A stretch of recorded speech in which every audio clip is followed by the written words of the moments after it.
These are the first days of fall.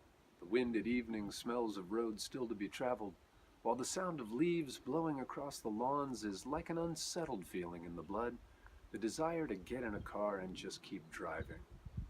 A man and his dog descend their front steps. The dog says, "Let's go downtown and get crazy drunk. Let's tip over all the trash cans we can find." This is how dogs deal with the prospect of change. But the man, in his sense of the season, is struck by the oppressiveness of his past, how his memories, which were shifting and fluid, have grown more solid until it seems he can see remembered faces caught up among the dark places in the trees. "Come here, Bo." But the dog says, "Come here, sit, sit." But the dog says, "Let's pick up some girls and just rip off their clothes. Let's dig holes everywhere." Above his house, the man notices a wisp of cloud crossing the face of the moon. Like in a movie, he says to himself, a movie about a person leaving on a journey. He looks up the road to the hills outside of town, finds the cut where the road heads north. He thinks of driving on that road and the dusty smell of the car heater, which hasn't been used since last winter. But the dog says, "Let's go down to the diner and sniff people's legs. Let's stuff ourselves on burgers."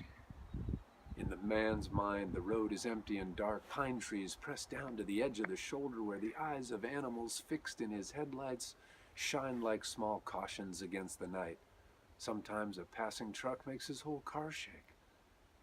But the dog says, "Let's just go to sleep. Let's lie down by the fire and put our tails over our noses."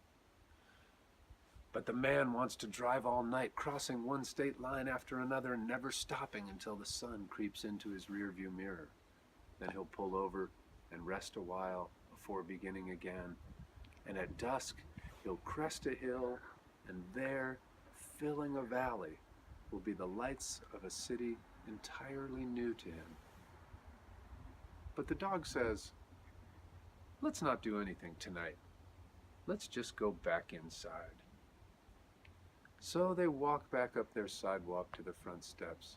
How is it possible to want so many things and still want nothing? The man wants to sleep and wants to hit his head again and again against a wall. Why is it all so difficult? But the dog says, "Let's go make a sandwich. Let's make the tallest sandwich anyone's ever seen." And that's what they do.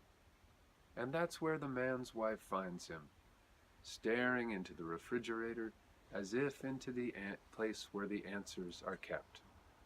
The ones telling why you get up in the morning, or how it is possible to sleep at night. Answers to what comes next, and how to like it. That's a poem called "How to Like It" by contemporary American poet Stephen Dobyns from his book Cemetary Nights. My name is Michael Branch. My recent books are Raising Wild, Rants from the Hill, and How to Cuss in Western.